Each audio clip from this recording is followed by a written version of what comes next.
কবি সুকান্ত ভট্টাচার্যের লেখা। লেখা হচ্ছে প্রিয় তমাশু। প্রিয় তমাশু। চলো পড়া স্টার্ট করি। সীমান্তে আজ আমি প্রহরী। অনেক রক্তাক্ত পথ অতিক্রম করে আজ এখানে এসে থমকে দাঁড়িয়েছি স্বদেশের সীমানায়। ধূসর তিউনিসিয়া থেকে স্নিগ্ধ ইতালি, স্নিগ্ধ ইতালি থেকে ছুটে গেছি বিপ্লবী ফ্রান্সে। নক্ষত্র নিয়ন্ত্রিত নিয়তির মতো দুর্নিবার অপরাহত রাইফেল হাতে ফ্রান্স থেকে প্রতিবেশী বার্মাতেও।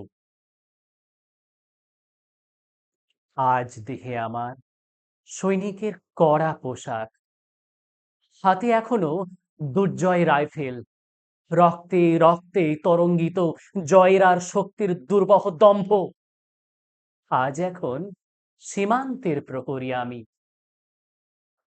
আজ নীল আকাশ আমাকে পাঠিয়েছে নিমন্ত্রণ, স্বদেশের হাওয়া বয়ে এনেছে অনুরোধ, চোখের সামনে খুলে ধরেছে সবুজ চিঠি।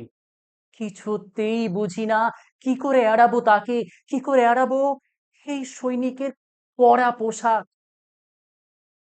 যুদ্ধ শেষ, মাঠে মাঠে প্রসারিত শান্তি, চোখে এসে লাগছে তারই শীতল হাওয়া। প্রতি মুহূর্তে স্লথ হয়ে আসে হাতের রাইফেল, গা থেকে খসে পড়তে চাই এই কড়া পোশাক। রাত্রি চাঁদ ওঠে, আমার চোখে ঘুম নেই। তোমাকে ভেবেছি কতদিন, কত শত্রুর পদক্ষেপ শোনার প্রতীক্ষার অবসরে, কত গোলা ফাটার মুহূর্তে, কতবার অবাধ্য হয়েছে মন যুদ্ধ জয়ের ফাঁকে ফাঁকে, কতবার হৃদয়ে জ্বলেছে অনুশোচনার অঙ্গারে। তোমার আর তোমাদের ভাবনায় তোমাকে ফেলে এসেছি দারিদ্র্যের মধ্যে, ছুঁড়ে দিয়েছি দুর্ভিক্ষের আগুনে, ঝড়ে আর বন্যায়, মারি আর মড়কের দুঃসহ আঘাতে বার বার বিপন্ন হয়েছে তোমাদের অস্তিত্ব। আর আমি ছুটে গেছি এক যুদ্ধক্ষেত্র থেকে আর এক যুদ্ধক্ষেত্রে। জানি না আজও আছো কি নেই, দুর্ভিক্ষে ফাঁকা আর বন্যায় তলিয়ে গেছে কিনা ভিটে জানি না তাও। তবু লিখছি তোমাকে আজ, লিখছি আত্মম্ভর আশায়। ঘরে ফেরার সময় এসে গেছে, জানি আমার জন্য কেউ প্রতীক্ষা করে নেই।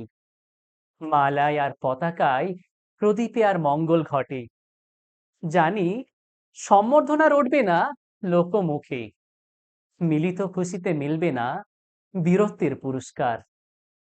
তবু একটি হৃদয় নেচে উঠবে আমার আবির্ভাবে, সে তোমার হৃদয়।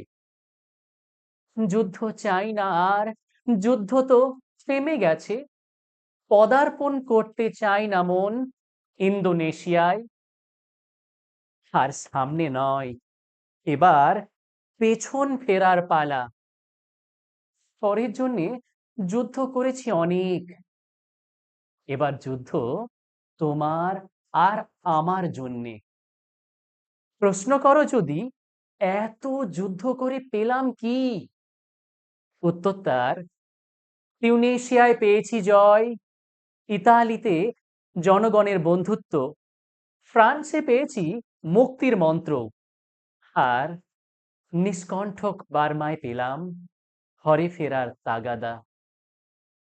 আমি যেন সেই বাতিওয়ালা, সে সন্ধ্যায় রাজপথে পথে বাতি জ্বালিয়ে ফেরে, অথচ নিজের ঘরে নেই যার বাতি জ্বালার সামর্থ্য, নিজের ঘরেই জমে থাকে দুঃসহ অন্ধকার। কেমন লাগলো বলবে, অবশ্যই কমেন্টে বলবে যে কেমন লেগেছে। আসলে কবিতার প্রেক্ষাপট ব্রিটিশ যুগের হলেও এই যুগের সঙ্গে কিন্তু সামঞ্জস্য হয়। সামঞ্জস্য কি? আসলে আমাদের জীবনই তো একটা লড়াই, তাই না? প্রত্যেক মুহূর্তে আমরা লড়াই করছি। যদি তুমি ভাবো, তুমি বেরিয়ে যাচ্ছ বাড়ি থেকে, কোথায় যাচ্ছ? সব জায়গায় লড়াই করছো। সেই লড়াইয়ে কখনো তুমি জিতছো, কখনো তুমি হারছো। কিন্তু তোমার মধ্যে সেই তাগাদা থাকছে, ঘরে ফেরার তাগাদা। জীবনের লড়াই যেন সবারই ভালো হয়। লড়াই কঠিন হলেও যেন সেই জয় হয়ে যায়, সেটাই আশা রাখবো। চলো আবার পরের বার দেখা হচ্ছে আরো আরেকটা কবিতা নিয়ে বা কিছু গল্প নিয়ে।